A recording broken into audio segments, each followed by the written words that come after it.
you wherever you are. You're welcome. This is GH Today live on GHOne TV. I am Serwaa Amihere, and it's always a pleasure coming your way every morning here on the show. Today is Thursday. We know that Parliament is continuing with its vetting of John Dramani Mahama's nominees for ministers. And today, interestingly, Samuel Okudzeto-Ablakwa, who is Minister Designate for Foreign Affairs, and Samuel Nate George, who is also Minister Designate for the Ministry of Communications, will be vetted among other people. But I know that these are the two ones that everyone is looking out for, and trust that will bring them to you live here on GHOne TV and on Star FM. We're streaming live on Facebook, on YouTube, and on X. Please join us with your comments. If today's your birthday, a happy birthday to you. If you know anyone who's celebrating their birthday, a big happy birthday to them as well. You're welcome to the show. We'll bring you our quote of the day. We'll bring you our video of the day. We'll have a conversation about what's happening in court. I'll tell you what's in the newspapers. We'll have some sports chats. My guests will join me. We'll get into the conversation, talk about other things, and then cross over to Parliament and joining the appointment committee for the vetting. That's what the show is looking like this morning. You're officially welcome. Let's begin with our quote of the day.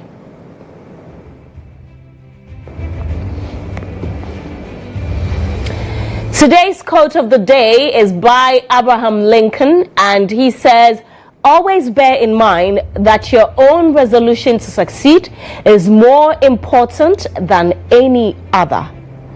Always bear in mind that your own resolution to succeed is more important than any other. And that is our word, our quote of the day for you today. I hope that you get inspired and, take a word or two from it. Get inspired as you go along your day. Let's now bring you the video of the day.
Every Thursday, we try to bring you some throwback of some of the greatest songs that we have enjoyed in this country. So yeah, that's our video of the day. It's time for Inside Out.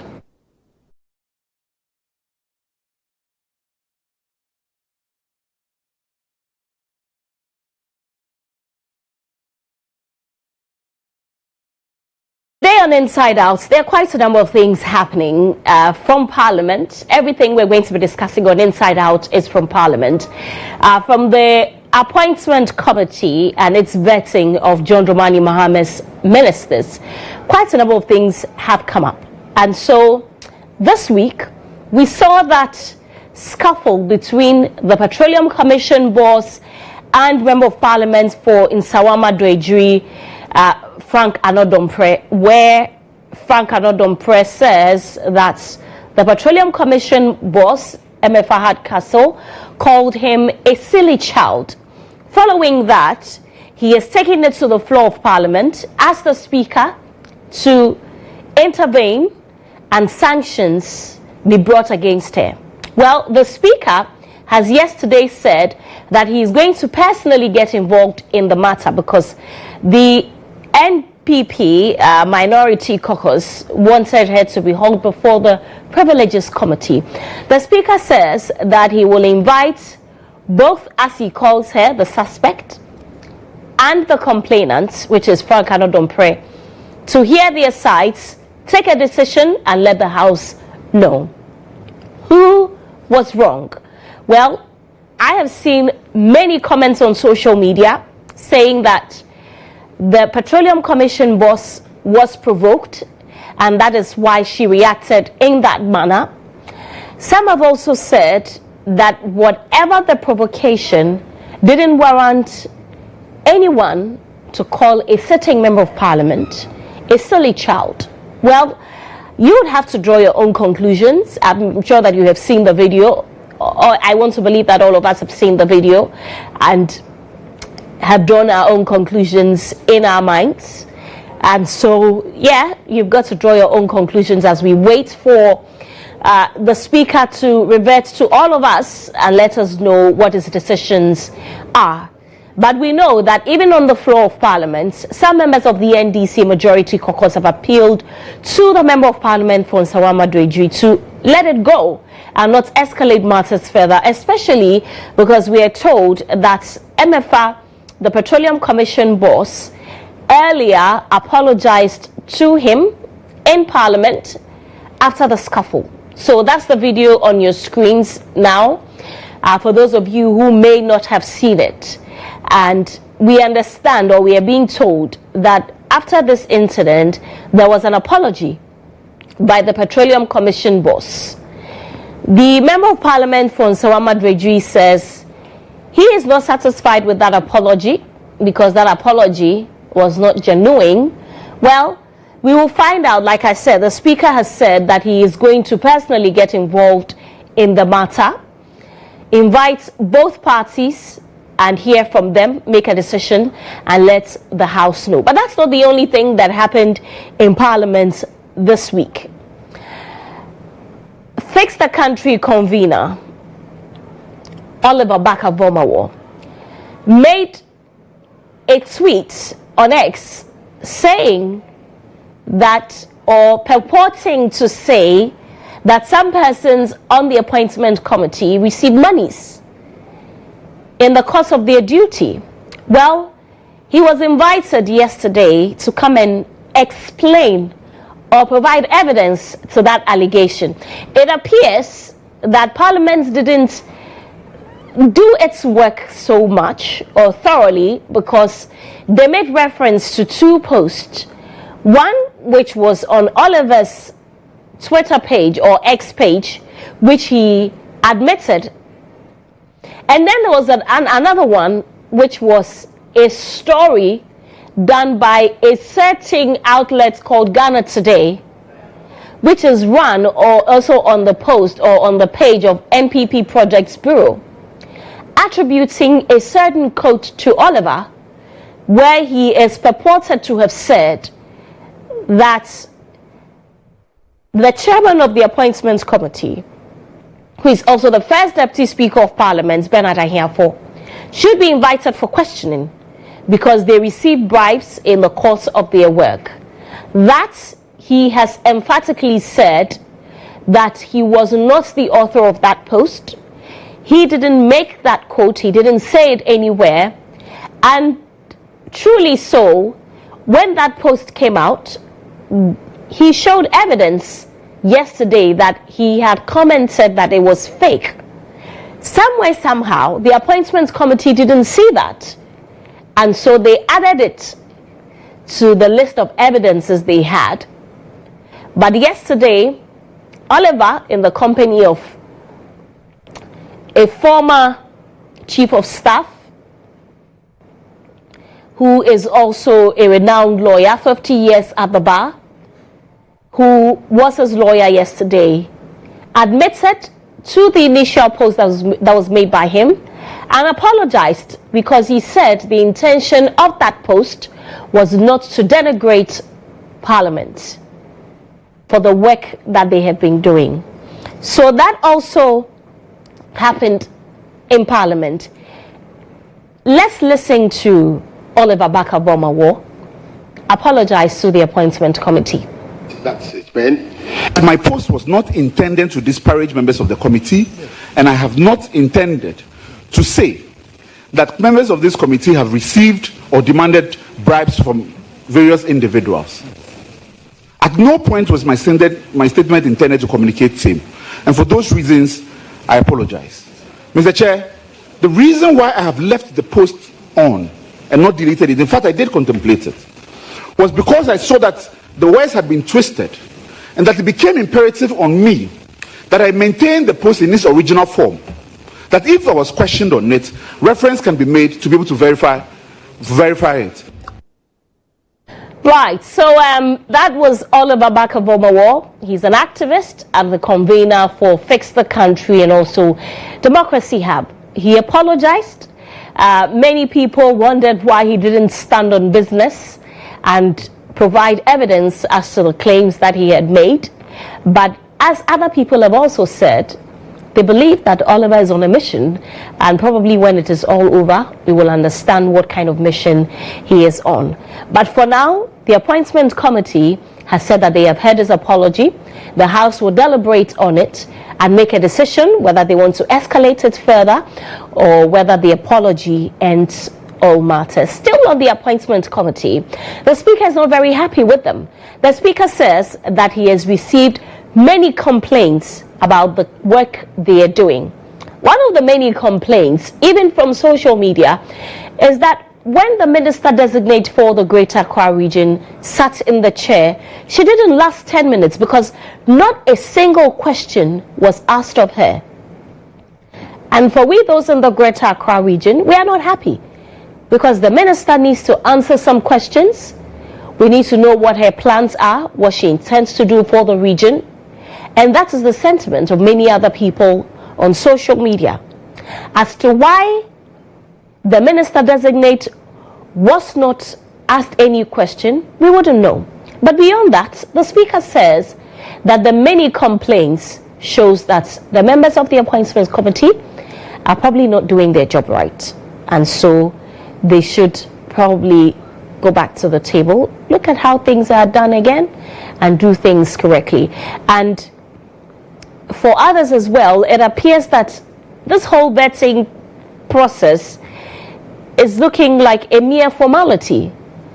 I remember 4 years ago when the likes of Ken Oforiatta, Howard Kunsing and co were vetted. We were told by the then minority, which is the NDC, that they will never approve some of these nominees by President Akufo-Addo, former President Akufo-Addo. What did we see?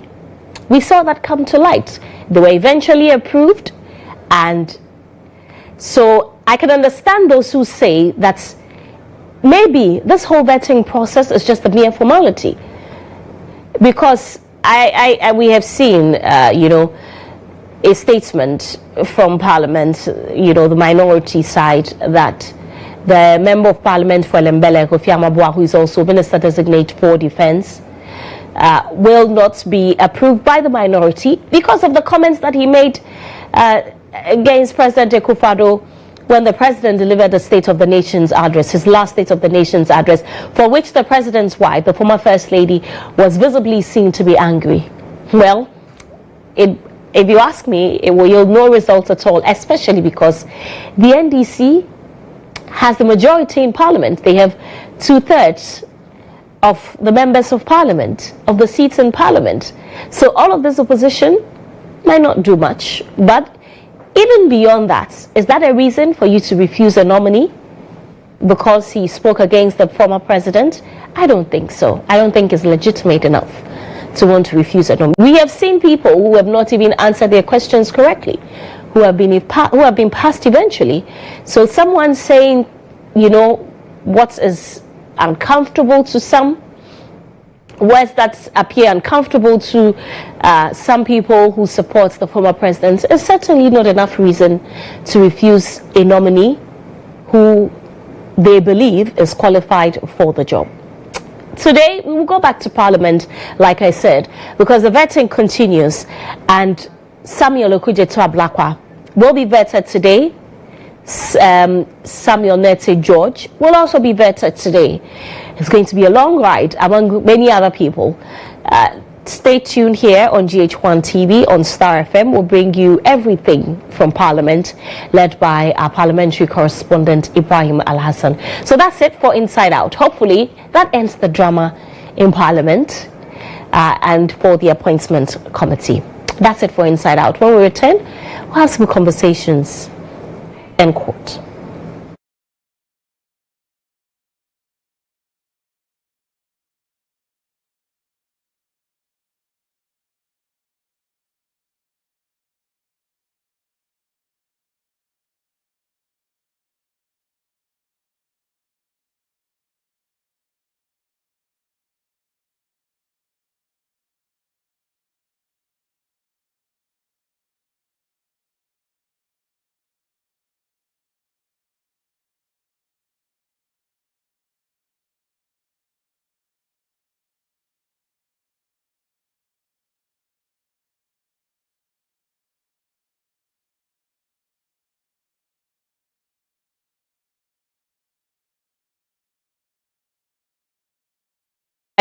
Yeah, welcome back to the show. It's time for court today with Murtala Inusa, our court correspondent. Murtala, good morning. Good morning, Serwaa. How are you? What is this? Yes, this is my new, I don't want to call it tripod. But that's what it is. Yeah, it's just a tripod. Oh my goodness. Yes.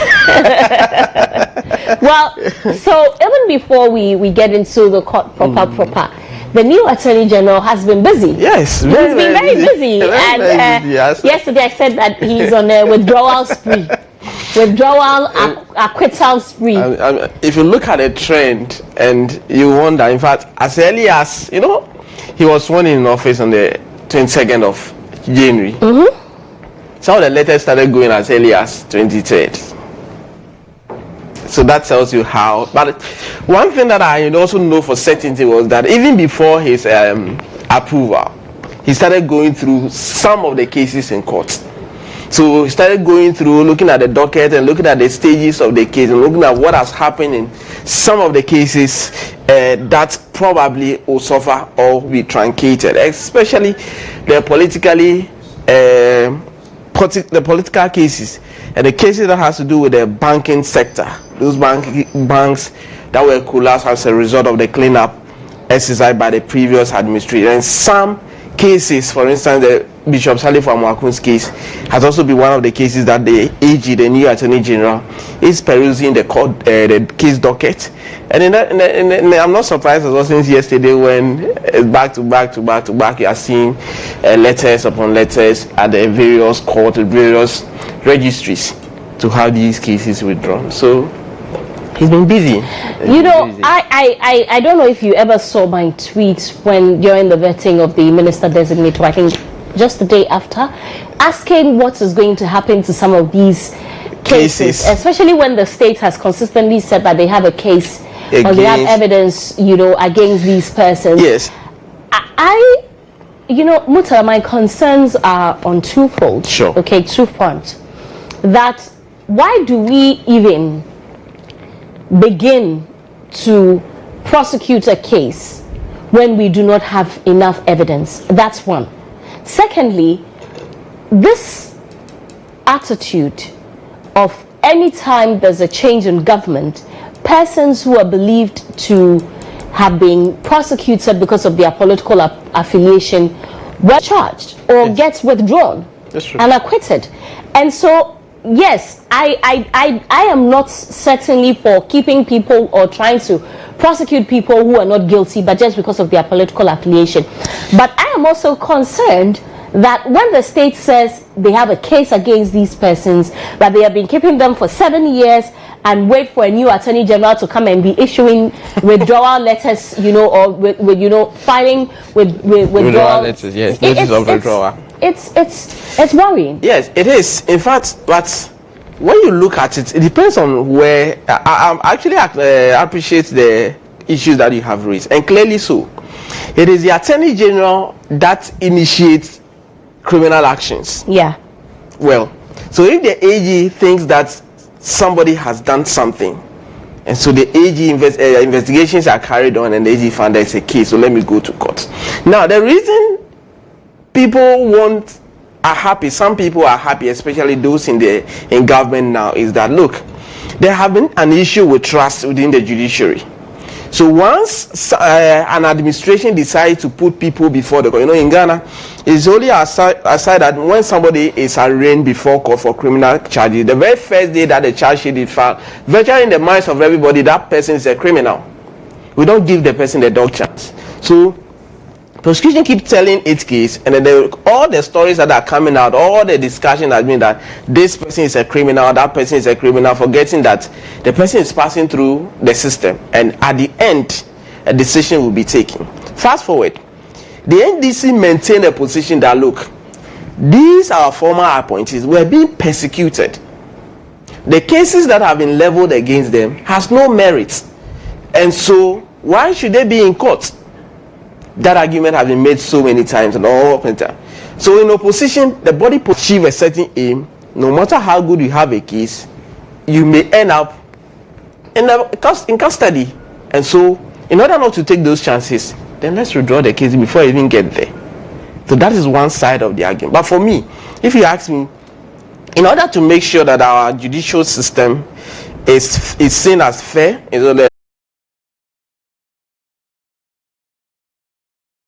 you are doing is within the confines of the law and within the practice or the processes, you'll be allowed. But some also go outside to try to manipulate or employ some tactics that will delay the cases. But I think that the posture is one of the things, and so to see some of these things happen, personally I wasn't surprised because of the kind of comments that they made in opposition, and then what is happening now in some of the cases that happen. But of course, it is what it is when it comes to politics in this country.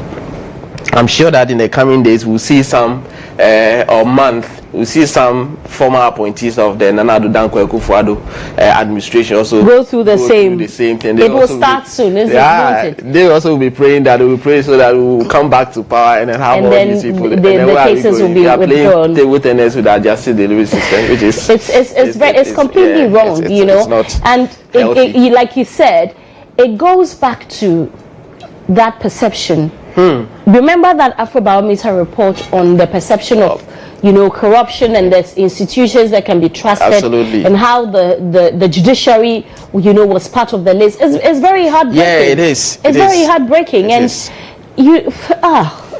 that's where the worry is really for me, because when you say that, as for court, when you go, so people would rather decide to sit home, take the law into their own hands and do certain things that are unwarranted. But of course, when you see through it also depends on what the other side is also bringing. They think that, I'll ask you, why are you doing all these things? You have a case. If you know you have a case, put your evidence before the court. But the perception that, no, these people want to put me in jail at all costs, they also have to find a way to mess up the system. And the delays. So, it's not been easy. let's go on, because if we decide to talk about this, I think that we're going to spend the whole time going on and on and on about it.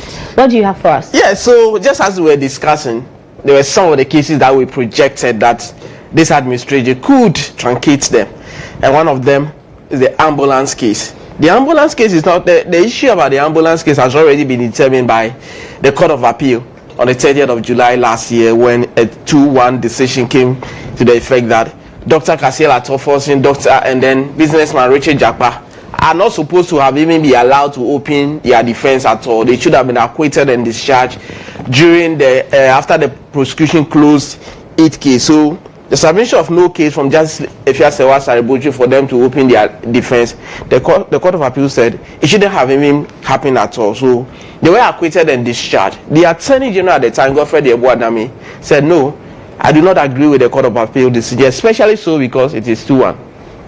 Let me go higher and file an appeal at the Supreme Court. An appeal has been pending, but unfortunately they are out of power. And so that particular appeal was on the 23rd of January. The letter that was written to the Supreme Court, signed by the Attorney General himself, Dr. Dominic Ayine, was to the effect that the prosecution is abandoning that particular case. That's the letter on your screen there. So that is what was written by the Attorney General, Dr. Dominic Ayine, telling the Supreme Court that that appeal on the ambulance case is no more going. They are no more going to prosecute that. So that is one of the cases that Atoforsin, Doctor, now the finance minister, and then businessman Richard Jakpa, the combatant Jakpa, has been free. They don't have any case at all at the Supreme Court now to follow, because the appeal, the new Attorney General is saying that I am not going to pursue it anymore. So that is one of the cases we spoke about earlier, and then it has been confirmed officially by the letter to the Supreme Court registry. And so there's another case also. Okay. The former chairman of the NDC, Samuel Ofosu-Ampofo, right, Anthony Kweku Boahin. For those who remember, 2019, the alleged leaked audio. Absolutely. We heard some voices that were told that they had they conspired. In fact, that's one of the charges before the court, to assault or harm public officers. Jane Mensah, the chairperson of the Electoral Commission, and the chairperson or chairman of the Peace Council. They were arraigned. In fact, prosecution has gone to as far as calling witnesses, 3 witnesses, including the investigator. They have closed their case, and the court, presided over by Justice Samuel Esiedu, held that there is a prima facie evidence established by the prosecution by way of the 3 witnesses who came to court to testify. For that matter, the accused person should mount the witness box and open their defense. And because they are two, someone of us, he was not well, traveled outside the country for some surgery. He came back. I mean, at a point in time, the court made a point that if someone of us was not present in court, then Anthony Kweku Boahin should be ready to open his defense. Then the lawyers made the point that, look, the way the case is before the court, it will not be proper to allow the second accused person to testify, especially so because the subject matter before the court hinges on what has been said by the first accused person. So the proper way is to allow for someone of Ofosu-Ampofo to testify. Then after, the second accused person will open his defense. And it has been an adjournment. Then fast forward, yesterday, there was a letter from the office of the Attorney General. And this time around, guess who signed it? The Director of Public Prosecution, Mrs. GHOne Atakra Obuobisa, to the registry. The court will be informed that prosecution do not intend to continue with the trial anymore, and so the charges have been dropped. So Samuel Ofosu-Ampofo, Anthony Kweku Boahin, who are standing trial for allegedly plotting to harm or assault public officers, i.e. the chairperson of the Electoral Commission and the chairman of the Peace Council. That case, per the indication from the office of the Attorney General, the charges have been withdrawn. And one of the cases in relation to the collapse of the banks, UT Bank, Unibank, in fact, Pinch Bank, Heritage Bank. So many of the banks have been collapsed, and now all of them we are told have been put together into a consolidated bank, CBG. And so the cases are pending in court, the trial are ongoing and all of that. Yesterday, another letter from the office of the Attorney General came up, and the letter is to the effect that the case involving the Unibank matter, one of the accused were the former deputy governor of the Bank of Ghana, Johnson Pandit Esiama, who is among the accused persons. The charges against him in relation to the Unibank matter have been dropped. Then the same thing happened in relation to, he's involved also in the UT Bank, because we were told in court that he played roles leading to the collapse of the bank. Again, in that particular case, the Attorney General has withdrawn the charges, and on the 4th of February, that case will come up before the High Court, and the court will be informed, and then the accused person would be let go. So that is one of the cases also yesterday that the Attorney General has filed a notice of withdrawal at the High Court, indicating that charges against the former governor of the deputy governor of the Bank of Ghana would no longer face charges. But can you anticipate something? Johnson Esiama, Pandits? Well, in these days of appointments, probably. I won't be surprised at all. Yeah, who knows? You know, I won't be surprised at all. Especially so, also because if you are looking at the kind of appointment that have been made, some of them have been deputy ministers and now elevated to the substantive positions and all that. So people are saying, could that be the reason why charges against Johnson Pandit Esiama is being withdrawn? In the coming days, that answer will come as to whether he will be the next governor of the Bank of Ghana or a different person. But what is clear is that charges that he is facing at the High Court, the indication or the letter from the office of the Attorney General, which was signed by the Director of Public Prosecution, Mrs. Yvonne Atakwabo, besides to the effect that Johnson Pandit Esiama, all charges, all offences leveled against him will be dropped. The court will be officially moved on the next adjourned date. So these are some of the things. So within the week already, we have Dr. Stephen Kobno Puni Seidu Agongo in the Cocoa Board case, acquitted and discharged. Yesterday we saw the ambulance letter to the Supreme Court that the AG is withdrawing all the charges.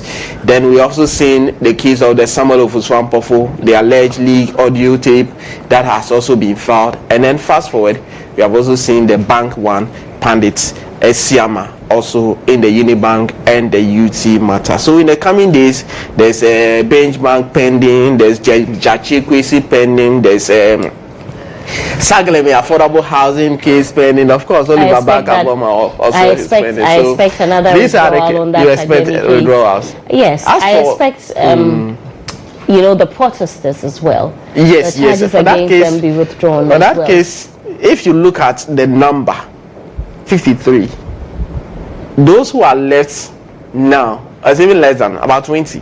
It's less than that. But of course, like you mentioned, it is one of the cases that nobody should be surprised that it will be truncated, because the government or the NDC in opposition think that no, the people were fighting for a good cause and they didn't commit any crime at all, for which reason they should be arraigned. So in the coming days, you watch this space, a lot of them, in fact, from now on to such that all these cases are officially withdrawn and the courts endorse them as and when they are called. So these were the things that happened yesterday and all that. But there's a big one today, Serwaa. And guess what? The second highest court of the land, the Court of Appeal. Yes, the Court of Appeal is sitting today in relation to a documentary that we watched some time ago, which affected our football greatly, impacted heavily on our football. Some of us believe that had it not been that investigative piece by Anas Amihere, Anas, that is the number 12 expose, probably Ghana will be winning the World Cup, or Ghana would now have a candidate who probably will be the president of FIFA or CAF, because Nyantechi was at the time rising very, very fast. That particular investigation carried out, the documentary aired, showed some rot in Ghana football and led to lawyer Kwesi Nyantakyi being charged together with Abdullahi Al-Hassan, Northern Regional Representative of Football. In fact, that case, ever since they appeared in court, is still pending. The trial has not started because Ahmed Swale, who was supposed to be the first prosecution witness, the star witness, has been murdered. Is killed. Still, they've not been able to arrest anybody in connection with his murder. Anas Arimeya Anas indicated that yes, if Ahmed Swale is not there, then he is the best fit to come to testify as a star witness. Then the court, lawyers of Nyantakyi made the point that look, if Anas is coming to testify, then he should unmask for me to see the Anas that is coming to testify against me. Forth and back, the court made a determination that look, Anas should unmask Nyantakyi in chambers, come to open court and testify. Anas said for his security sake he's not coming, and so the case has stalled. Prosecution has appealed against the case at the Court of Appeal, and today a 3-member panel of the Court of Appeal will be delivering their decision in relation to whether the High Court decision for Anas to unmask should stand, or the court will make and or set it aside and ask that Anas should testify with the mask on. And of course, the NS Thompson Snate OBS matter today. We expect the former Director General of the Snate, NS Thompson, to open his defense in the Snate OBS matter, because the court had made a point that after the 26 counts that were leveled against them, in fact, Serwaa, all of them have been reduced to 2. So today they will be before Justice Henry Anthony Kofi, a justice of the Supreme Court, who is sitting with additional responsibility as a High Court judge, to open their defense. But this is one of the cases that could also be affected should the Attorney General decide that there's no merits in this particular matter. So these are some of the things that we should expect today from the court. Thank you very much. Thank you, Serwaa. Good to see you again. Yes, good to see you always. See you tomorrow, God willing. Absolutely. And that's it for court today. After this, we have sports chats with GHOne.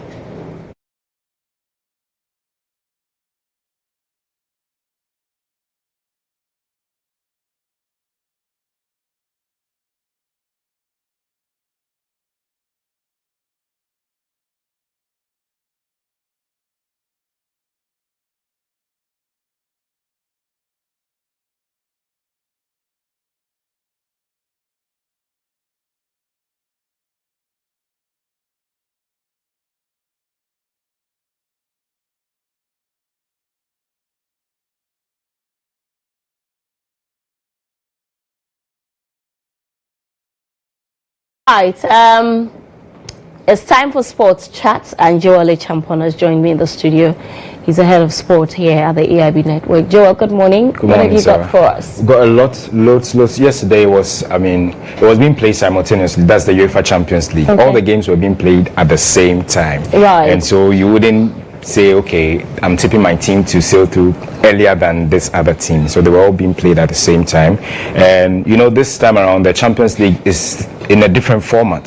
So it's now been pruned down, and then we'll be seeing those who have entered the elimination stage, those who've entered the knockout stage, and those who've also sailed through to the round of 16. So, for teams, we'll find out whether most people are surprised that their teams could not make it to, probably the round of 16, or some teams have also entered the elimination stage as well as the knockout stages. So that's how the Champions League has been, segmented. But in Ghana also, I'm surprised. Your team, Manchester United, I know you're shaking your head already. I saw which Lantam was around, but you guys are doing something good in Ghana. The Manchester United Supporters Club in Ghana, led by Samuel Nimado, they are doing a corporate social responsibility. They made sure that they donated a borehole. They've established a mechanized borehole facility for people in Baglo. That's in the OT region in Jasikan district. So at least you're not performing so well though, but then at least in other areas exactly.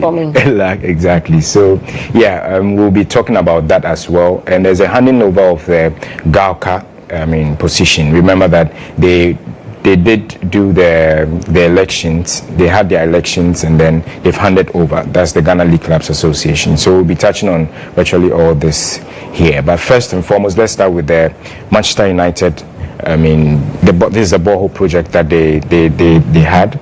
It was led by Samuel Nimado and the team here in Ghana. That's the Ghana Manchester United Supporters Front, and they made sure that they did a mechanized borehole, a beautiful one for the people of Daglo. So yeah, Manchester United, something good there for teaming Manchester United fans. It's something good giving back to the society, which is very laudable, I should say. So to the people of Baglo community, most of them did come out in their numbers to support this kind gesture by the association. And they've been doing a lot of projects, if I should say. They're one of the few visible supporters side here in Ghana who are not, I mean, I should say, because of their love for Manchester United, they are doing a lot of projects, supporting schools, kids in schools with books and what have you. And this is one of them, and I should say it's laudable and we need to talk about it. Yeah. So throwing the shine on Manchester United and the commissioning of that borehole. Next up, Ibrahim Tanko is joining Midiama. He was formerly with Accra Lions, but he's decided to cross carpet and he's joining Midiama. Where Accra Lions find themselves is not too good, and looking at the caliber of Ibrahim Tanko, for me, I feel it was just right when Midiama came knocking. He just needed to say, okay, bye-bye, I want to take my expertise to the next level and to help this club. Midiama, we know Midiama is one of the top flight clubs when it comes to Ghana football, and having Ibrahim Tanko in the reins or in the helm of affairs, we believe is going to stir them up. Are we going to see them in the CAF Champions League or the CAF Confederations this time around? Well, we know they've been there before and how they performed, and also they've embarked on several international tours, and because of the investment that is being put in the club, I think Ibrahim Tanko should be at the right place. So TNA Park Takwa welcomes Ibrahim Tanko to Midiama. All right, let's now move away from that and then talk about the Azuma Nelson Sports Complex. Serwaa, I don't know if you've been there before. No, not yet. Yes, so it's located around North Kanishing. It's around Kanishing. Okay. It's a sports complex that was established to ensure that we identify talent. It was a place for recreation and what have you. And it's in a sorry state. Government upon government have come. There have been several issues concerning. We've gone there on several occasions to do stories and what have you, but nothing is being done. And this time around, the MP for that area, he visited the facility, and it's been named after Azuma Nelson, who is our legend. And look at the state of the place. Nothing to write home about. The place is swampy, bushy. Most of the facility is gone unattended to. Some of them are even decaying, rusting, and all that. This has to be the stands. This is the pitch. Yeah, that's the pitch. That's the pitch? The pitch is now like a forest. So you want to say Azuma Nelson Forest, not like Azuma Nelson Sports Complex. Well, so the MP, Ernest Adumako, maintenance culture in this country is terrible. It's really terrible. And every time we talk about it, project after project, but we don't change. Nothing. We started talking about maintenance culture when I was born. Yeah, I know, right? Even before I was born. Since I started this job, I have talked about maintenance culture, Ifra Sutherland Park, the Black Star Square. Everywhere we talk about, even the Atamils, there was a place that was named after Atamils. Is it hockey? Even it was named Atamils named it after Theodore Selko. Right, you see the one I'm talking about? That's the hockey pitch. The hockey pitch. Exactly. It was just recently they had to change even the surface, but the facility and the place and what have you. So let's listen to the honourable MP for the place, Ernest Adumako, and what he plans on doing with this particular state of the facility. As the representative of the people of Okakwe South, we have one request. Yes. This complex. Yes. Usman, we campaign a lot on this Azuma Nelson Sports Complex. Yes. Even the name, Azuma Nelson has really done a lot for this country. And naming this projects or displays after him. I think looking at the nature of the place, I think we are disgracing our brother and our father, Azuma Nelson. He is somebody who has really entertained us some years back. So I think we should renovate this place to represent him, because the way it is now doesn't represent our brother we know. So I want to hear one day that during the time of Usman Ayaraga, and then when Ernest Adomako also became the MP of Akakwe South, that is where this place was completely renovated. So Osman, every support that you need from my office and every support that we all have to give you to make sure that those who have a responsibility to renovate this place, we will give you all the necessary support. Thank you. So we wish you well. Ayaraga's office, that's the acting CEO for the National Youth Authority. You know, the youth, it plays a key role when it comes to the sports complex, looking at the, recreation and most of the things that are there. And so that's why he is assuring Osman that he's also going to support him, because it's within his constituency, and to ensure that it's put in the right place. But Serwaa, if you're a legend, or if you've done something for a country, we claim a country that does not honor its heroes or heroines is not a country worth dying for. But would you want to be a particular facility of such nature to be named after you? There was this controversy about the name. Azuma said he didn't want the name Azuma Nelson Sports Complex on the Carnation Sports Complex again, but then it was shoved off. And look at the state. Would you want to be in this situation if you are Azuma? Certainly not. Certainly not. This is appalling, and it is embarrassing. That we have left the pitch to look like a forest. Nobody would want their name associated with that. And I have met Azuma and interviewed him a couple of times, maybe twice or thrice, and he doesn't represent someone who will be happy with that kind of nonsense that we're seeing, But that's how we are. Yeah, exactly. Anyway, so this Ghana League Clubs Association, Kujo Fiano is leaving the reins. He's handed over now to GHOne Ansah. GHOne Ansah won the GALCA when they voted. When they had the elections just last week. So GHOne Ansah there in the middle, cladded in that particular kaftan, red there, white kaftan. He is the next chairman or president, if you want to say it, of the Ghana League Clubs Association, taking over from Kujo Fiano. So the handing over has been done.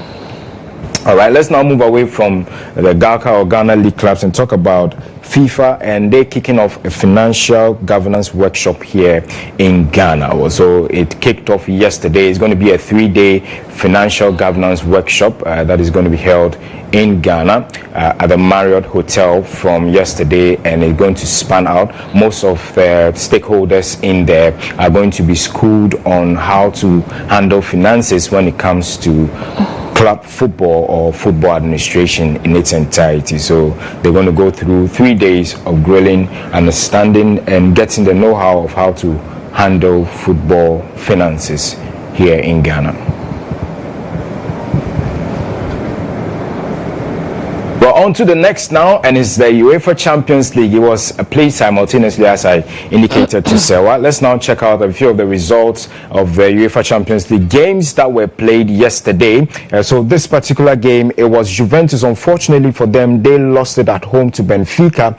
Pavlidis and also Okun were on the score sheet for Benfica. They won 2-0 over Juventus. And the other game that was also played, it was Paris Saint-Germain. They were away from Paris in France. They won 4-1 in their game there. So Paris Saint-Germain sailing through there.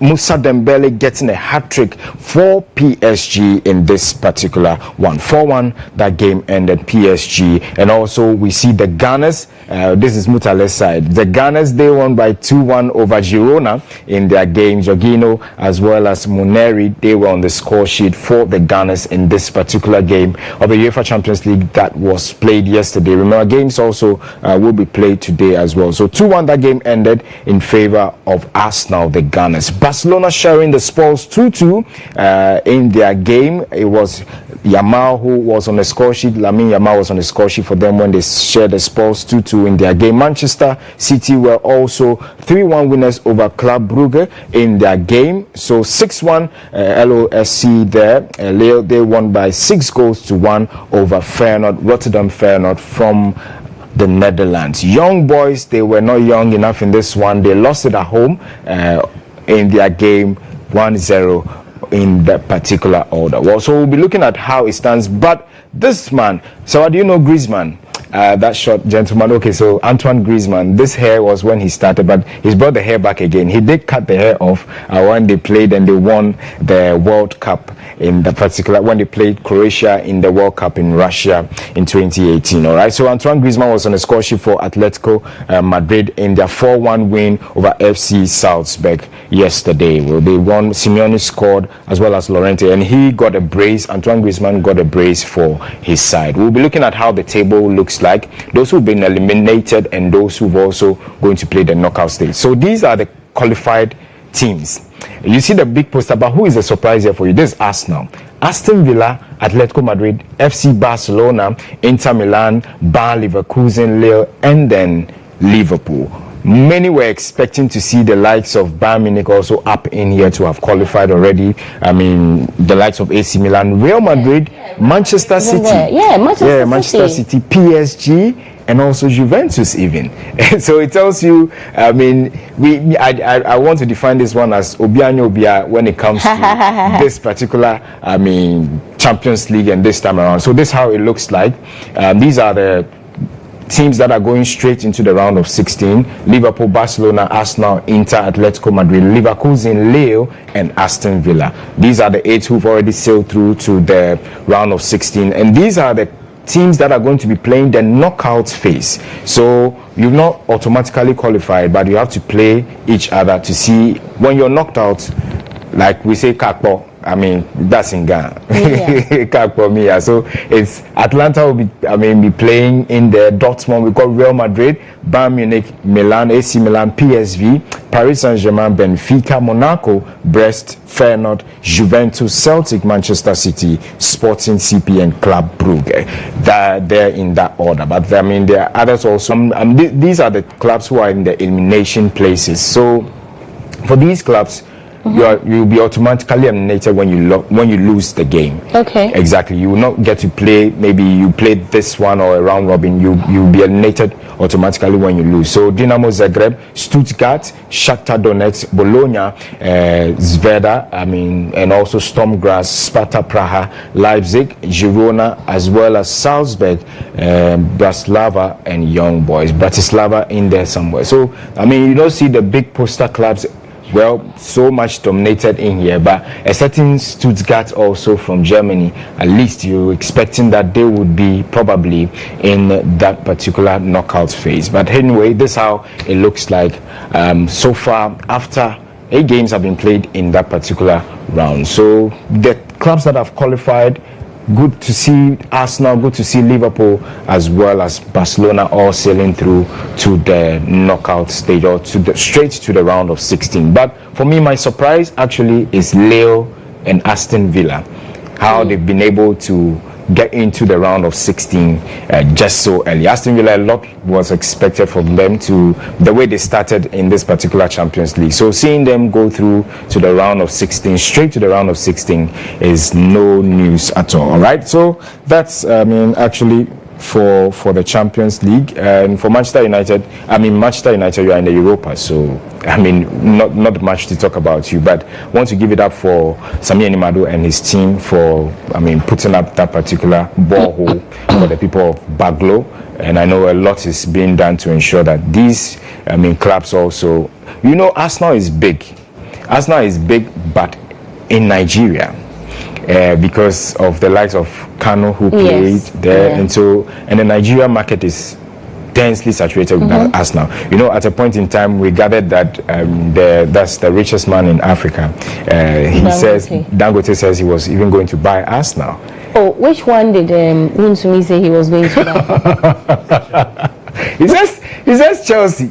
I don't want to even talk about Unsumi and his. Yeah, he was so vociferous about. Like seriously, Chelsea, Unsumi. Why? What do you mean Unsumi? He can't afford it. Oh come on! I mean, let's. Anyway, how much is Chelsea worth? I don't support Chelsea, so I don't even want to talk about it. Well, I mean, but and how much they are worth? How much is Chelsea worth? And how much is Wontumi's net when it even comes to Ghana? And to talk about going to, secure a club, you've not looked at even Kotoko. How much more media might the rest? Why don't you look at them first before you start thinking? Wow, he's a businessman. So why do you have to tell him where to look at? No, but you should start from home. Why? He's dreaming big. Oh, all the best to him. Well, you people have successfully made him, abort that idea and that vision because of things like this. The opposition, you have to support your own. Which people? I'm not. Right now, what you are doing now even shows me that at the time you were not in support of it. So but it's okay. I'm sure to me has taken it in good faith. He needs to, but that was a fact. And you see Dangote. I mean, we know Dangote, and it's Africa, and it's like the richest. You are not supporting your own. Where does it fall when it comes to the richest in Ghana and even in Africa? Then when you say he really means buying Chelsea, we can look at it and compare the worth of Chelsea. That time. There's a lot. I may not be, and I certainly am not an expert in ranking rich people and persons who are not rich. But I can tell you that. You think he could have? No, I don't know, but I can tell you that a lot of the people that we think are actually rich are not rich. Okay. But we know Dangote could have gotten. I'm not talking about Dangote. I'm talking about Ghana. Okay. A lot of the people we think are rich are not. It's just a mirage, eh? The minister he could be lying, he could be joking about it, he could be the Unsumi part, but maybe he was serious as to whether he was going to get whether he was a staunch supporter of Chelsea anyway. Does it matter? He should. It doesn't matter. If he has the money to buy it, so Dangote knows the market when it comes to Nigeria. He knows they support Arsenal so well, and he knows, I invest here and I'm the richest in Africa. If I invest and I want to bring down Arsenal even to Nigeria, I'm going to get a lot of people who would want to sponsor. And and when you're saying you're doing business, these are the things you want to think about. Those Nigerians support Arsenal so much. When he's going to talk to them in Arsenal that, okay, I want to bring Arsenal down to Nigeria to play. The number of people who would hop onto that and the returns is going to give Dangote. So, if you look at the ramifications and all these ones before, he even has this, he start building castles in the air going to purchase Chelsea. Anyway, but the sports minister designate is going to be vetted today. We were expecting address so Kofi Adams bring a lot to the table. We only need to rally around and then make sure that we give him the necessary support that he needs. And he's mentioned it that when push comes to shove and he needs to take a decision, he's going to listen all right, but he will take those decisions. So he's going to be vetted today. We're looking out for most of the things that he also intends to recruit and he'll be talking about. All right. Exactly. Yeah. Thank you very much, Joel Ichampo, for bringing us the latest in the world of sports. Let's now bring you what's in the newspapers.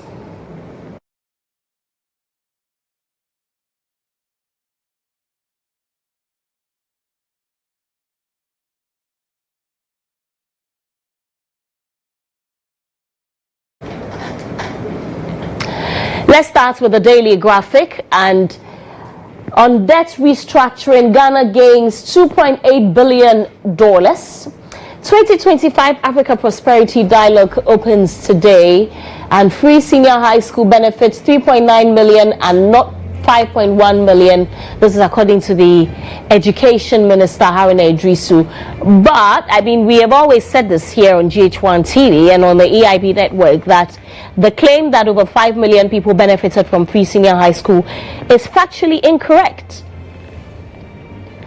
Roads Ministry audits debts owed contractors, and Minister of Works designate outlines plans to develop sectors. Okay.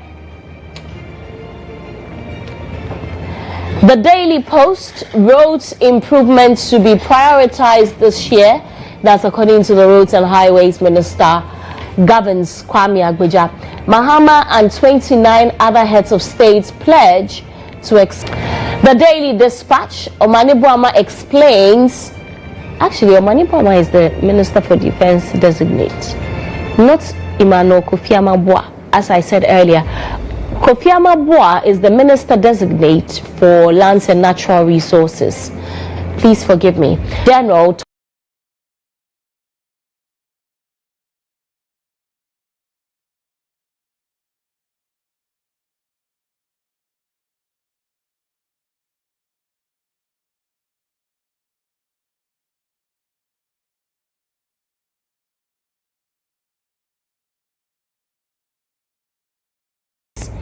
Ghana secures $2.8 billion debt relief after signing MOU with official creditor committee. Minority demands severe sanctions against Fahad Castle, and Ambassador Aku Alumatu Osajiman elected chair of IAEA Board of Governors. CWAA petitions IGP to arrest, investigate and prosecute Nana Kwejueje. And Baka Vormawor apologizes to Appointment Committee over bribery claims. GIPC welcomes new CEO.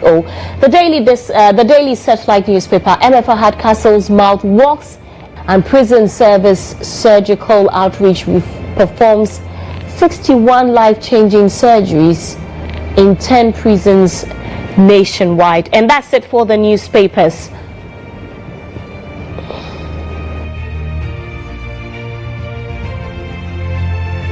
That's it for the newspaper. Stay with me. When the guests join me, we'll get into the conversation. This is GH Today.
be the sitting of the Public Accounts Committee.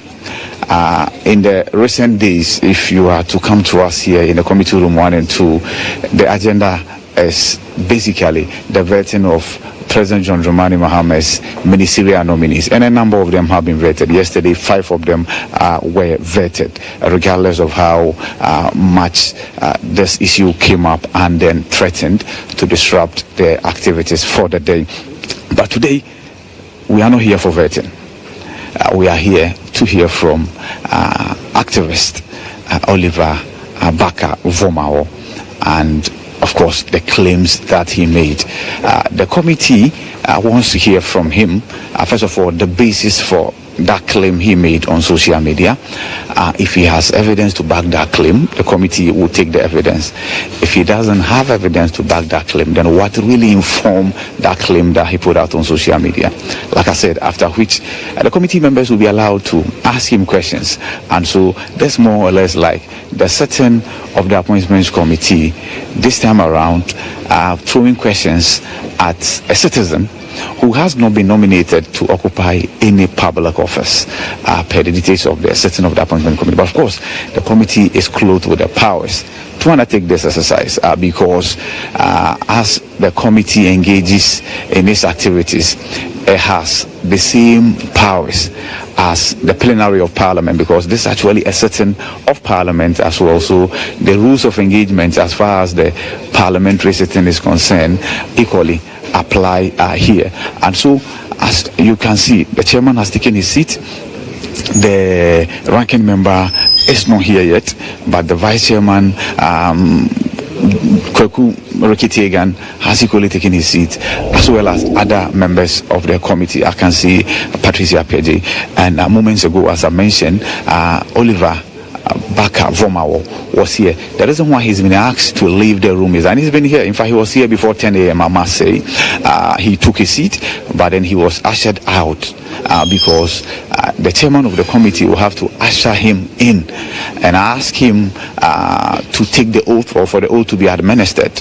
And I can see the cross, the Bible, and the Holy Quran here as the items available for him based on his belief to use in being administered the oath, taking the oath, after which I'm sure the chairman will tell him the purpose for this particular gathering, and then the committee will get to work. Many have asked as to whether this is going to last for 30 minutes, 1 hour or more. Unfortunately, we are unable to give you that definite answer.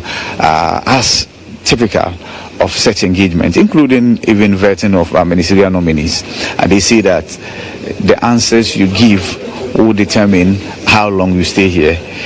But I'm sure that's not always the case, as we had the shortest vetting in the history of the Fourth Republic. The person of Linda Okulu, who is the Greater Accra Regional Minister Designate, who was asked to speak about herself, and immediately she's done, there were no further questions from any of the members of the appointments committee, and consequently she had been discharged.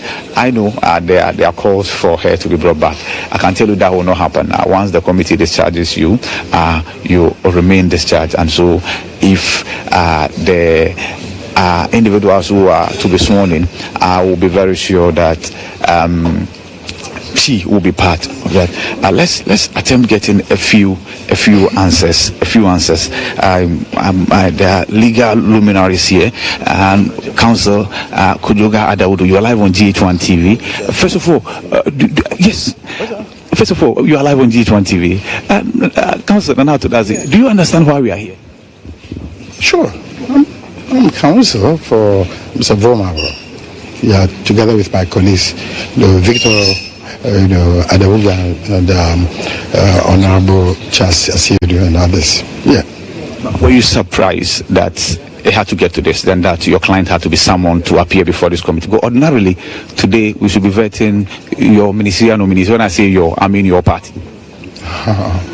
Well, that's the job of a lawyer. I mean, we are like doctors. We are on call. So that's it. Okay. Thank you very much. So that's Nana Ato Adasi, the legal representation of Oliver Baka Vormawor. And what that means is that with the chairman saying that the meeting has been called to order, we will then defer to the proceedings and take it from there.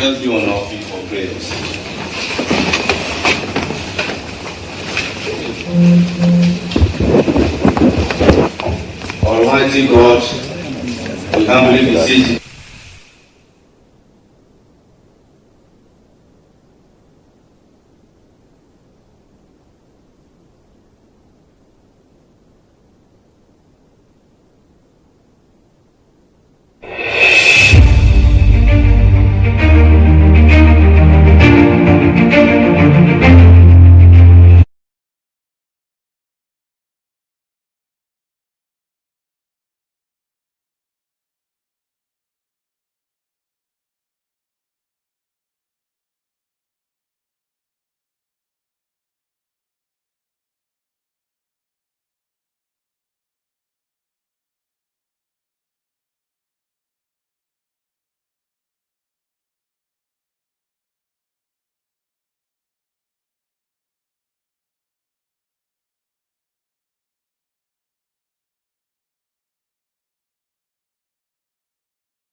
These allegations has come to the notice of the appointment committee.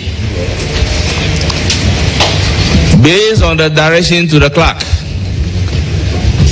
clerk has accordingly invited the said Osajifo Oliver Baka Vormawor. If he is before us, may I humbly invite him to take the seat and speak to the committee on oath. Please take the seat.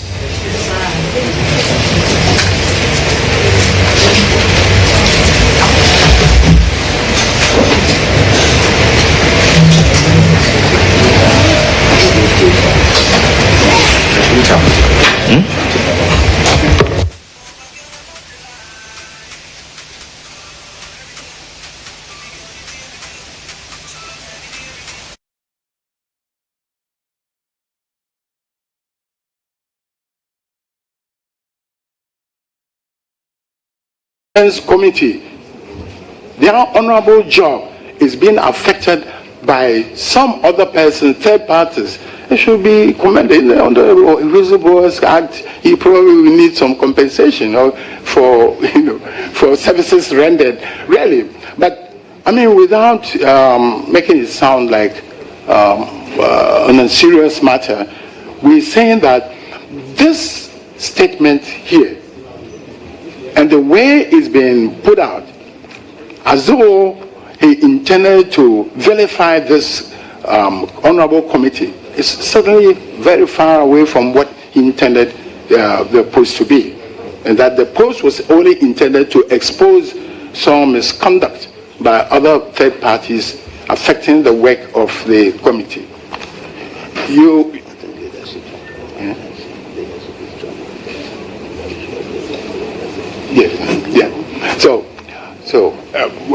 With all due respect, you only have to be to hold a public office to understand that this is a normal practice by people to take advantage of people in public office. As you do your job, and then other persons are probably riding on the back. But we are not here to contend this particular issue. This paragraph, as I said, was written by Vormawor, and he admits it. it's unfortunate that it's being subject to a second interpretation or misunderstanding of what is written. And as a supporter of democracy, he's really willing and prepared to, one, apologize for this misunderstanding here, and also to withdraw the post. And this is really why we are here. As I said, the second post is completely fake. And this honorable committee is entitled to investigate that one. But we will fight that one tooth and nail anywhere we face. The second one, we apologize if there's a misunderstanding or it is sending the wrong vibes down this appointments committee. Clearly, Learned Counsel, I have a difficulty using the word misunderstanding. I said so because the words are very clear and unambiguous. I'm making reference to the one that he is admitting as the author. It says, so all the monies the ministerial appointees are being asked to pay to the appointment committee just to get approved are those ones not affected by aura. So it means there is some evidence that the ministerial appointees are being asked to pay money to the appointment committee. This is an emphatic statement. Yes. So let's deal with this. Then we can come to the statement that he's denying not being the author. We really want to get to the root of the matter. Mr. Chairman. Because this is being cyclical. You're welcome back to the show. This is GH Today. We apologize for that long break. That's because our guests were very late. And in fact, the NDC guests decided not to turn up at all with the excuse of traffic.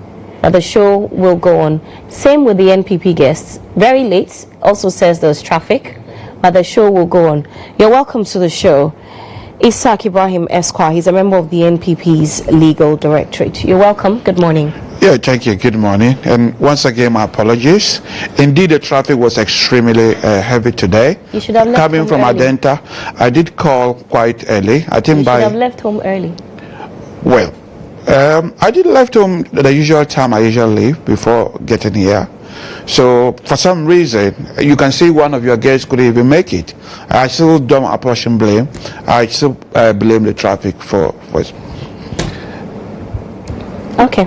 Yeah. Anyway, so let's start from the appointment committee hearing. Okay. I'm sure that you have been monitoring what has been happening with the appointment committee, from especially this week. Yes. With the Amihere Castle problem and the invitation to Oliver Baka Vormawor to come and justify, for the want of a better word, or provide evidence to his bribery or corruption allegations. We'll be talking about that, and then also we will talk about the AG going on a withdrawing spree on, withdrawing and causing an acquittal of some politically exposed cases, as we would like to call it. So we'll be looking at these two things. If there's time, we may look at more. But this morning as well, there's the vetting of the sports minister designate, the foreign affairs minister designate, and the minister of communications designate, and others. We'll bring you that also right here on GHOne television. Let's start with the appointment committee and the scuffle with Amihere Castle. Okay. What are your thoughts on it? I've heard a lot about the video, but yesterday I was very busy. I didn't actually see it, but I saw a clip of Honorable Haruna Idrisu asking her to apologize. Okay, you haven't seen the video? I haven't seen the video. Okay, I think we have the video. We can play the video for you to watch. But you have heard about it? I've heard about it. Okay. I've also seen Honorable Haruna Idrisu asking her to apologize. Okay, yes. let's play the video of Amihere, the CEO of the Petroleum Commission, when she went to Parliament to support Emmanuel Kofi-Boa for his vetting.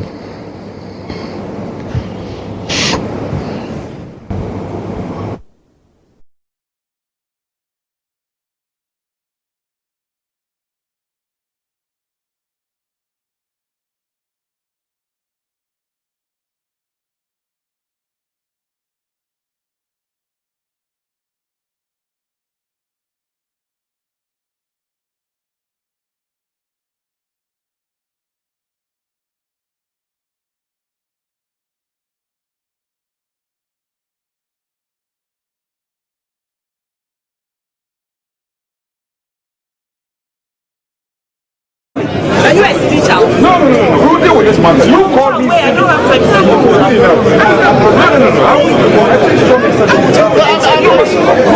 Did I mention your name? Why are you taking a hat on yours? Did I mention your name?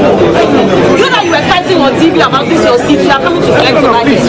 Did I mention your name? You cannot call me. Did I mention your name? We have procedure. Did I mention your name? You can carry a cross you want to carry. I'm going.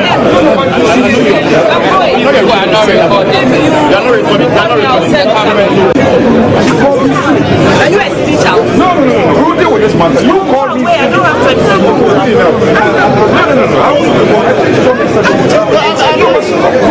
Did I mention your name? Why are you taking a hat on yours? Did I mention your name?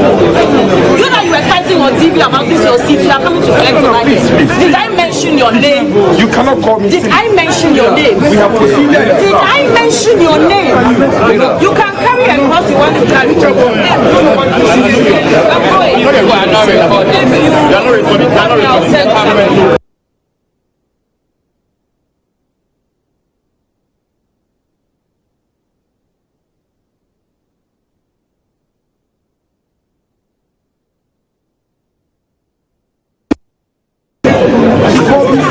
Are you a city child? No. Who deal with this matter? You called me. Wait, I don't have time to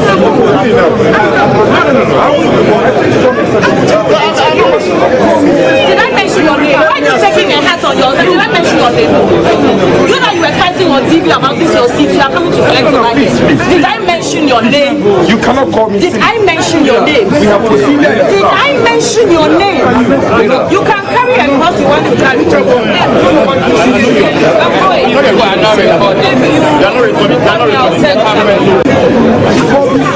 Are you a city child? No. Who deal with this matter? You called me. Wait, I don't have time to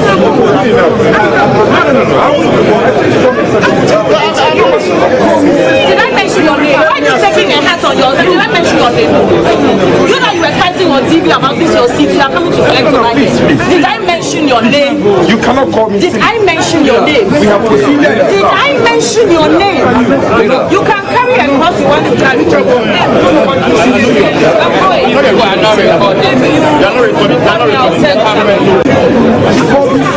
Are you a city child? No. Who deal with this matter? You called me. Wait, I don't have time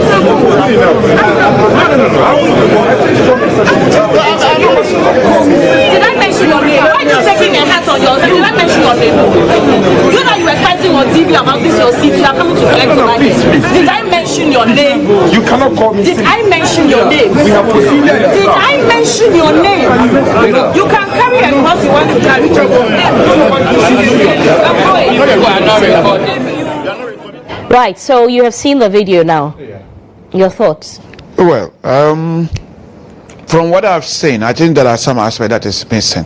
Especially, I didn't see where he made the allegation that you've called me silly. And I think that has been reported over and over. But that is true. That is not the complete video. Yes. But at least the NDC side have recognized that what she did was actually wrong. But when you look at the statement by Honorable Harun Idrisu, he made it very clear that she's wrong. And if we majority do not stand up and urge her to apologize, one day it could be us as well. And I think that partisan approach is the most appropriate way.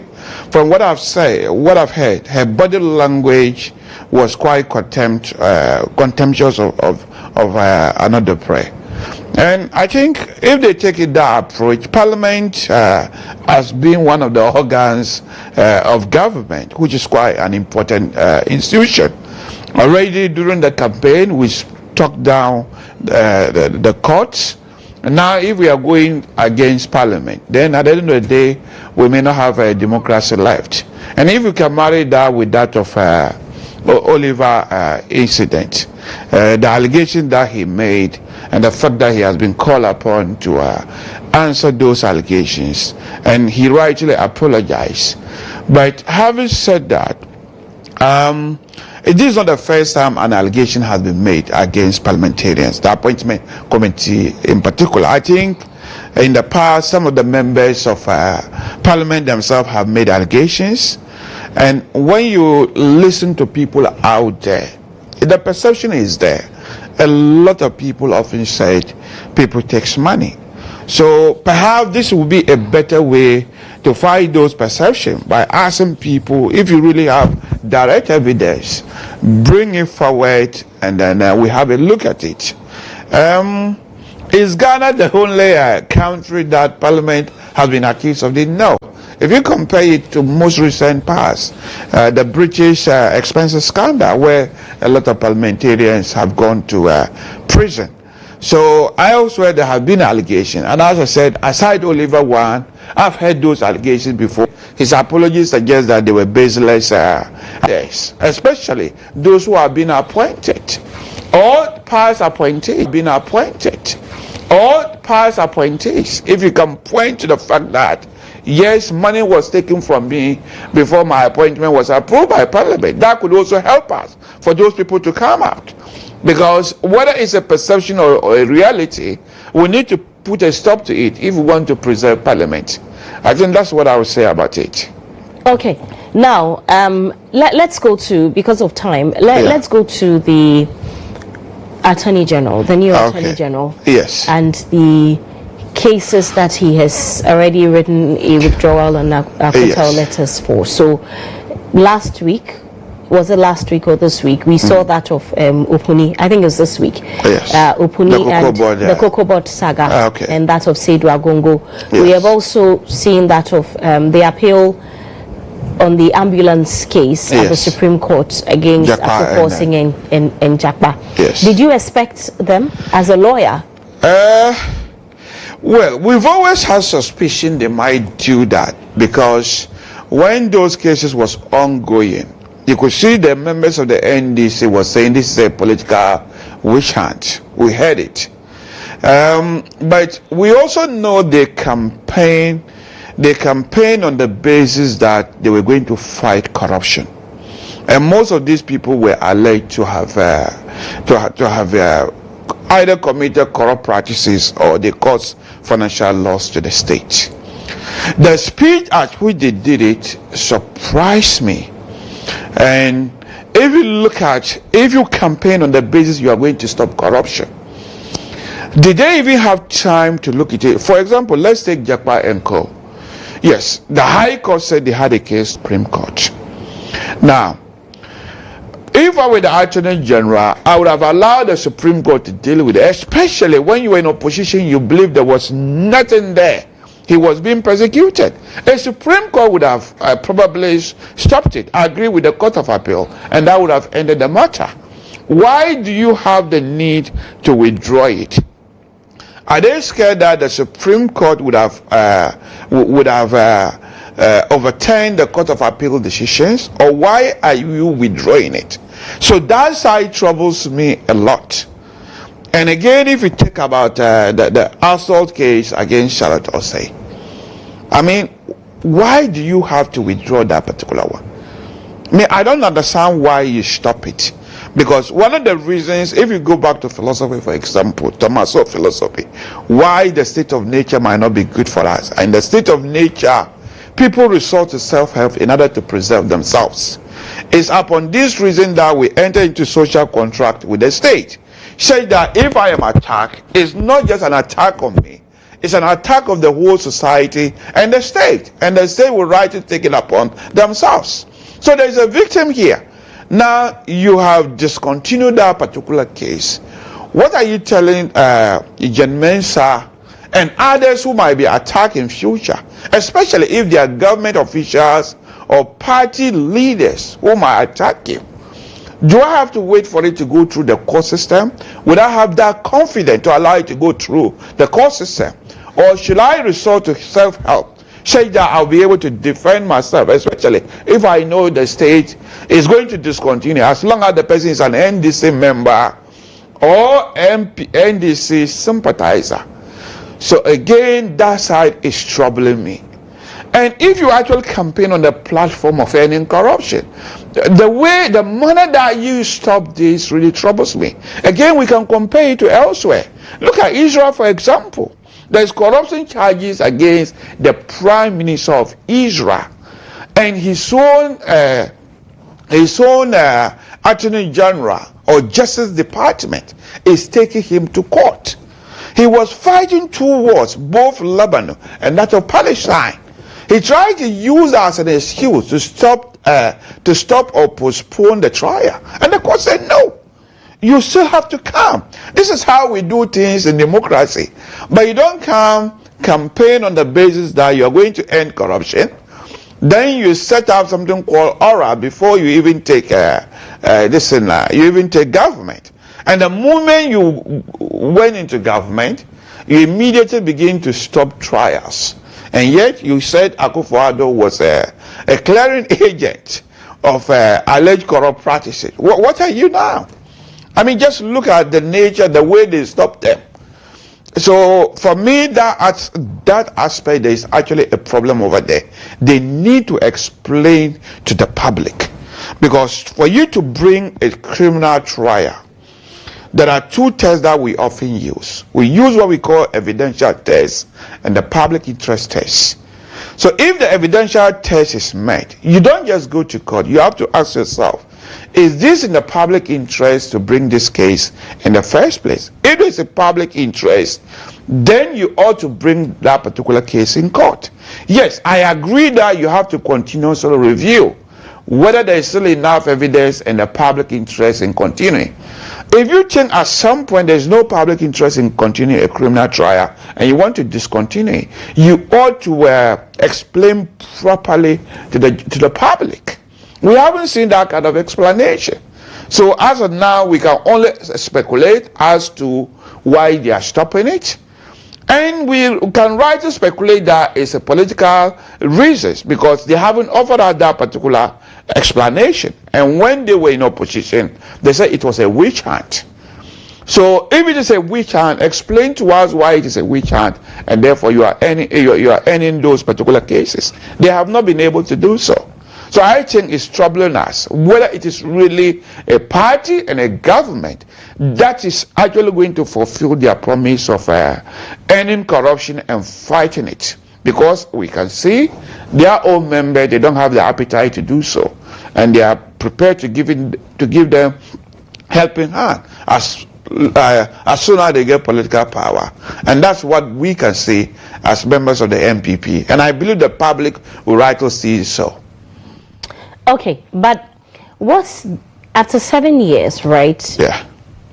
As a lawyer, yes. I know that you say that the wheels of justice grind slowly. Yes. But after 7 years, yes. if you have not been able to prosecute a case yes. of that nature, yes. when you have consistently said you have a case against the accused persons, yes. what would you have rather the AG done? Because it appears that yes. for many people, that these people were being tried because of their political affiliation. Okay.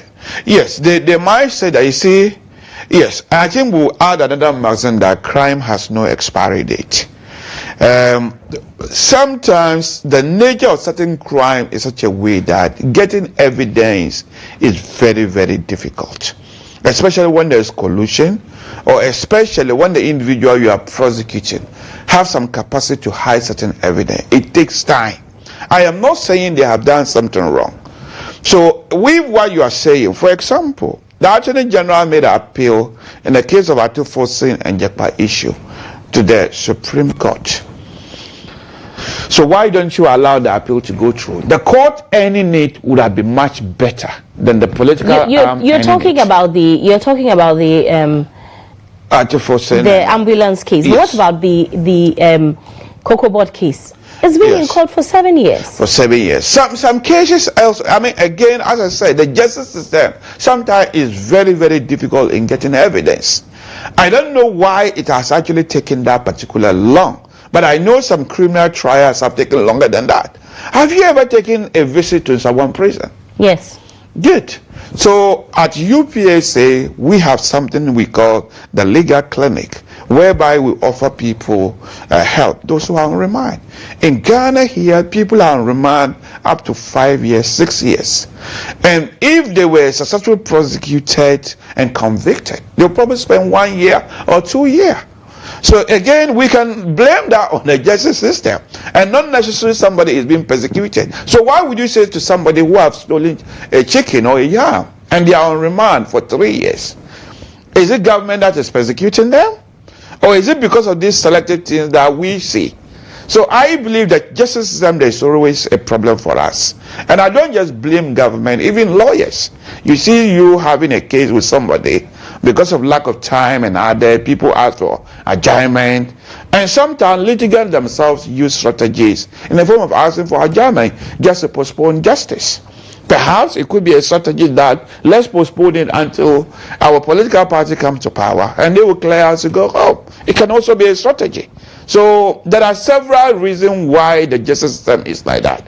It could also be that, I mean, the system would need efficiency to be briefed in.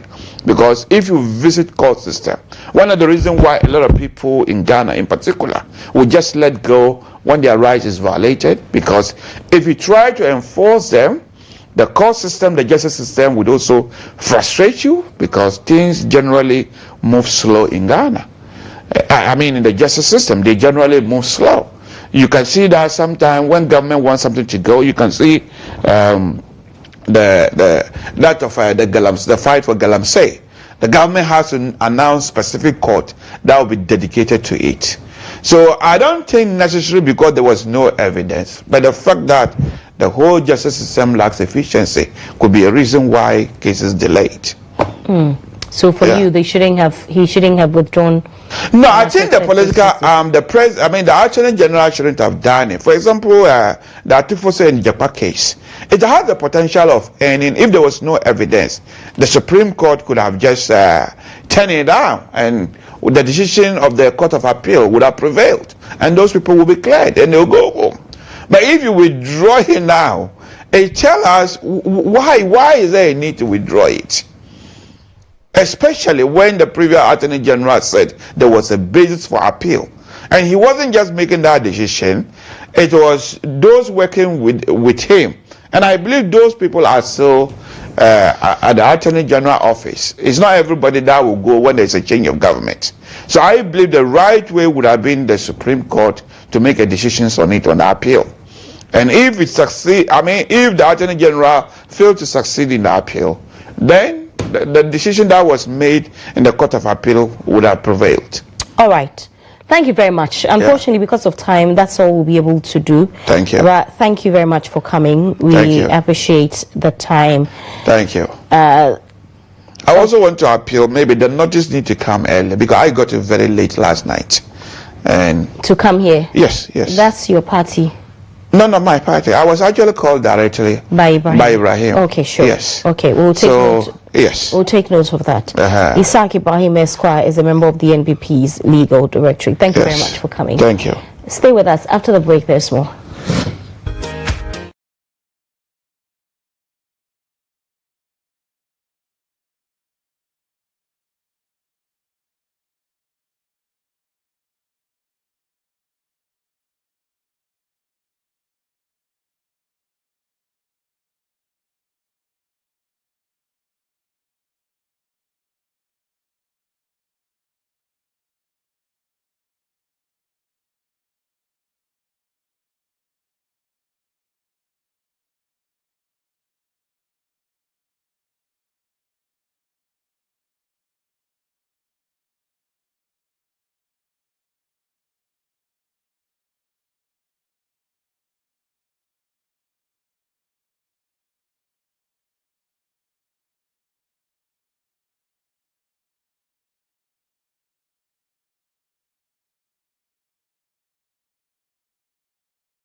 You're welcome back to the show. This is GH Today. I'm Serwaa Amihere.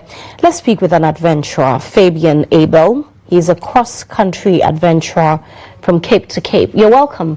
What does from Cape to Cape mean? Yeah, thank you. First of all, Cape to Cape means from Cape Town in South Africa, one of the most south point of Africa, to the North Cape in Norway, so in the north of Europe. So what do you do? I mean, I know you're an adventurer, but what form does your adventure take? Yeah, the basic idea is to do it with a bicycle. So I started 5 months ago in South Africa with a bicycle, and I already made my way up here to Ghana, and I hope to finish the whole journey on the bicycle. Sorry, what? You've been riding a bicycle from South Africa? Yes, that's true, yeah. 5 months ago? Yeah, I started 5 months ago, and so far I crossed all the distance with a bicycle. Yes. With a bicycle? Yes. How difficult is it? I think it's not easy, but maybe it's, for me, the biggest challenge is the physical one, but also like adapting to all the countries, to have some issues with borders. You have to organize a lot. I think that is a big part of this journey. So, of course, like getting used to all the new things. And yeah, the cycling in the heat is also part of it, but yeah, I think not the biggest one for me. So it took you 5 months from Cape Town in South Africa to get to Ghana. Yes. Okay, what times do you normally stop on the road? Because it could get dark, it could get dangerous. Yeah, so that is like one of my most important rules. I don't cycle in the dark. I think that's too dangerous. So normally I start with the sunlight. So very often I sleep in a tent, so it gets light anyway. And then I go for maybe 7 hours of cycling or 6 hours every day, with some breaks in between, and then I try to finish around 4 or 5 in the afternoon. So yeah, that's basically my schedule for it. What kind of bicycle do you use? It's a touring bicycle. I think the most important part is not that it is fast. It's more about like it's very stable. So it's out of steel. It's holding through a lot of pressure. That's the bicycle on the screen? Yeah. Okay, so it's not the regular one that we use in our homes and around town. It's not that different from the ones we use in our homes. I think some parts are different, that you can put on some luggage, and then what is very important is that it's not too different from the ones we're using at home, because if I have a issue with a bicycle, I need to search maybe a mechanic. If you don't have spare parts for me, I get a big problem. So the idea is that it's kind of simple, but very stable. So the frame is out of steel, that it cannot break so fast, and it's easy to repair. Yeah. How do you feed? It changed through the journey. It changed, of course, through the cultures of the different countries and regions. Right now I'm eating a lot of street food, so I think for me it's a possibility to get to know more about the culture, about the people. I get in a lot of conversations on the street then, and I really like it. So for example, the cassava, the swallows, but also a lot of rice and whatever I get. In the beginning I was cooking a lot because that wasn't available in all the countries, the street food, and right now it's a mix. So I often eat in small shops, and then sometimes in the evening where do you keep all these things? Because you're with a bicycle, unless there's a car following you. No, there's no car, unfortunately not. But I have like 4 main bags on the bicycle. So in front there are 2, and then in the back there are 2 big ones and a small one on them. And yeah, you can see in the picture. And yeah, there I have all my stuff. There are ingredients in there. Yeah, it's all there. So yeah, it's limited space, but so far it worked very well for me. So the little kitchen, some tools to repair, some clothes, and then my camping equipment for my tent and stuff like that. I see. That's very brave of you. Oh, thank you. Where are you originally from? I'm from Germany. So. Okay, so from Germany you went to South Africa to start the journey from there. Yeah. How long have you been planning this for? So I think the idea is pretty old. I have 2 older brothers, and one of them was mentioning this idea 6 years ago. But by that he was saying like maybe we can do it, the 3 of us, and like we all have many ideas, and most of them probably never come to be really part of our life. It still sticks in my head, and then I think 2 years ago I took some decisions that it also is fitting in my life, right? I start to save some money, to work, to finance the trip as well, and also to find like a window of time where I can do it, like between studying and working.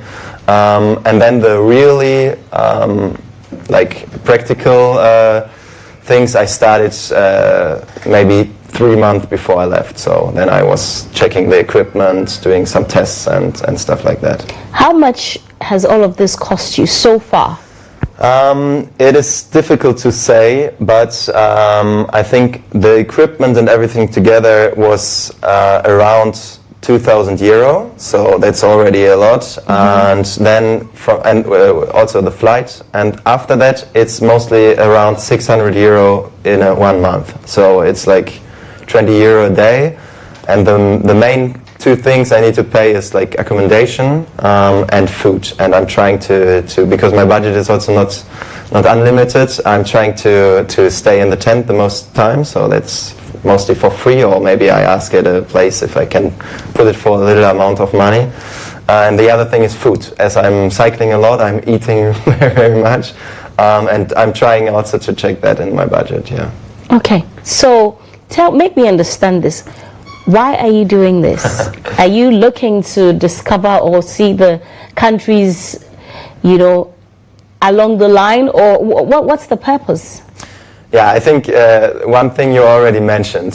So definitely the main thing for me is to see something of the world, to discover the countries, and for me it's also connected. I'm going to be a teacher in the future in geography and politics and economics, and in the university I learn a lot, but mostly I learn from books, I learn from videos, and I think it's very different to learn from people. So to see people, meet people, and make your own experience, so that is the big part.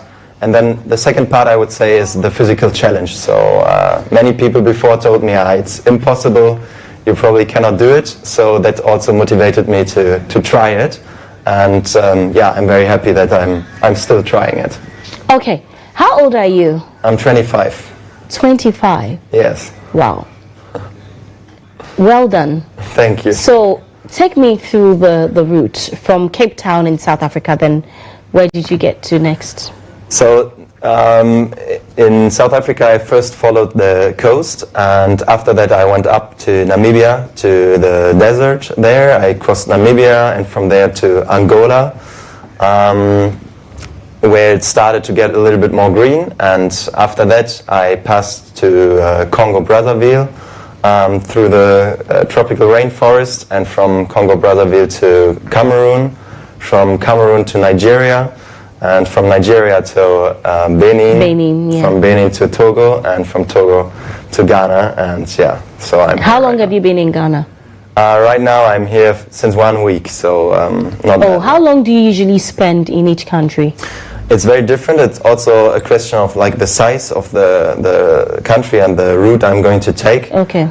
So the first countries was almost 1 month mostly, and then in Benin and Togo it was a little bit more.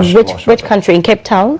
No, in Cape Town it was also more like 2 weeks, and then in Namibia, Angola, Nigeria, these were huge countries to pass by bicycle. So there was around 1 month each.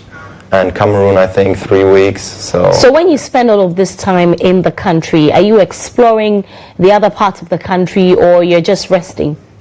Both. I think one big part is like through pathing the country, and I'm normally not going completely straight.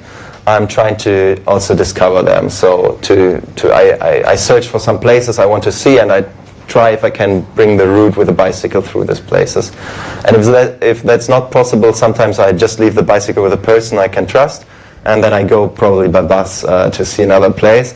But mostly it's about the cycling, and yes, of course, especially in big cities, I'm resting for some time, I'm filling up my supplies, maybe I need to organize some visa issues, and yeah, so I'm normally staying there for a couple of days.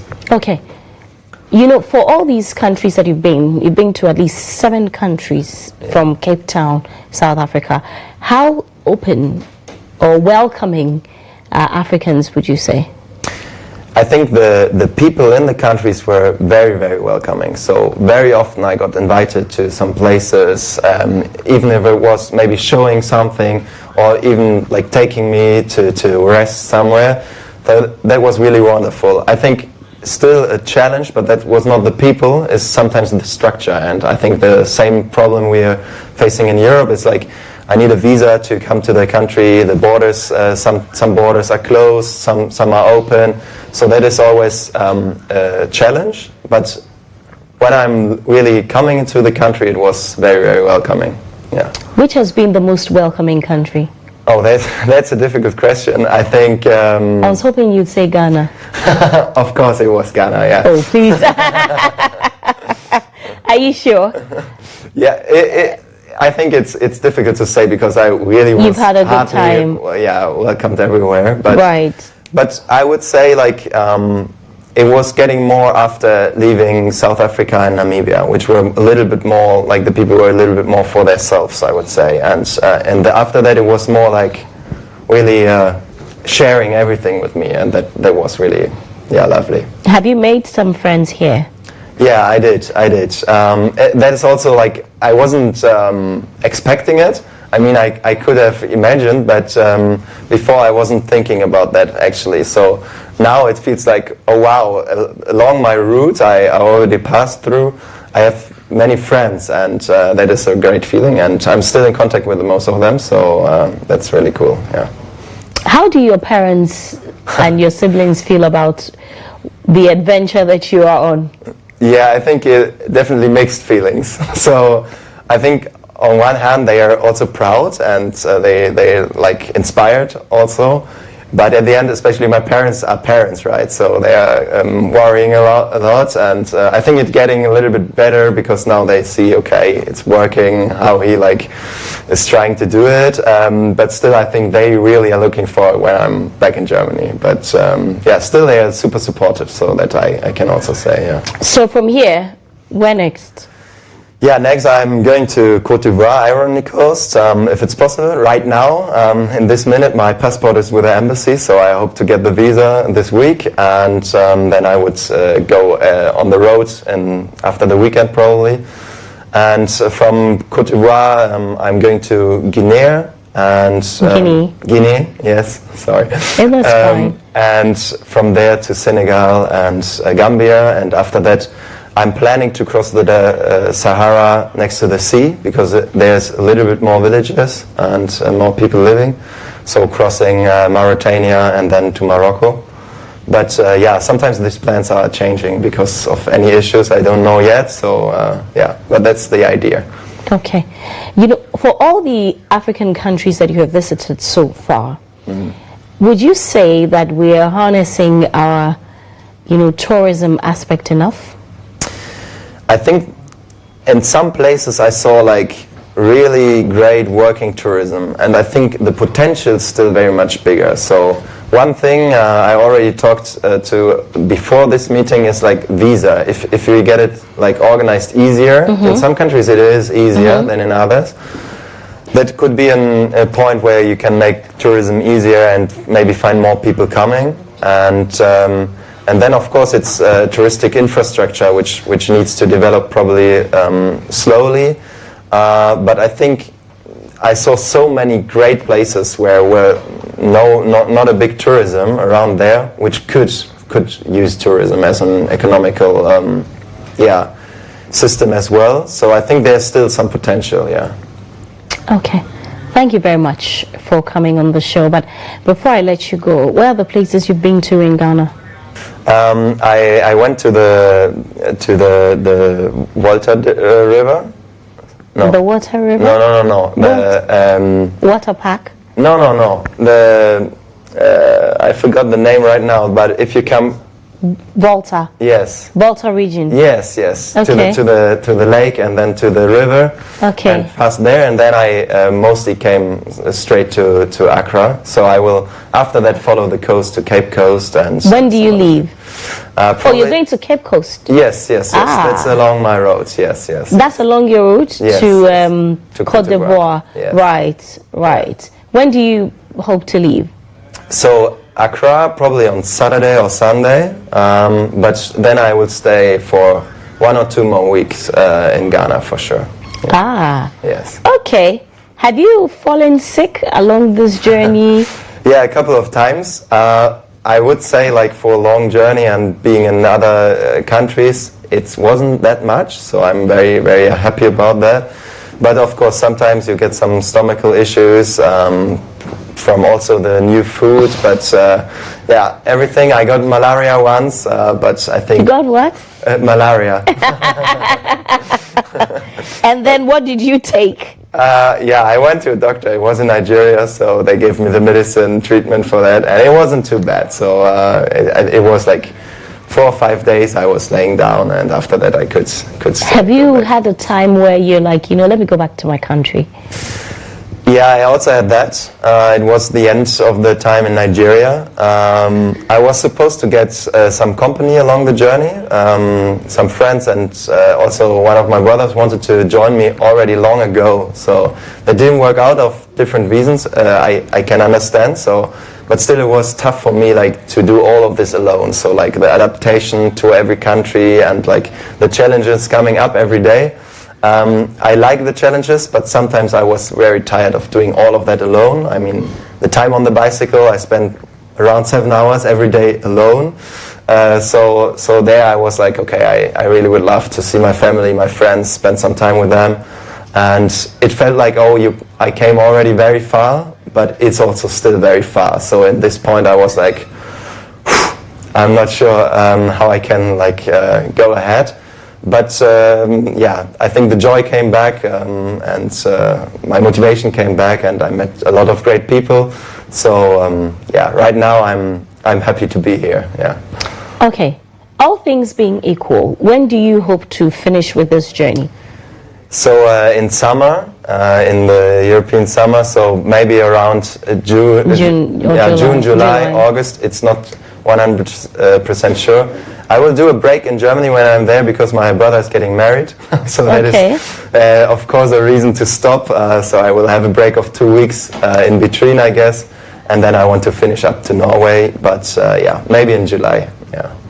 Thank you so much for coming on the show. And I wish you the best for the rest of your journey. Fabian Abel is a cross-country adventurer. He's moving from Cape Town in South Africa to Northern Cape in Norway. All the best. Thank you very much. And we are with you. We'll be cheering you on until you're done. Yeah? Thank you so much for coming on. And thank you for watching the show. We will be crossing over to Parliament very shortly to join the appointment committee, continue their vetting today. Let's do some birthday messages before we do that.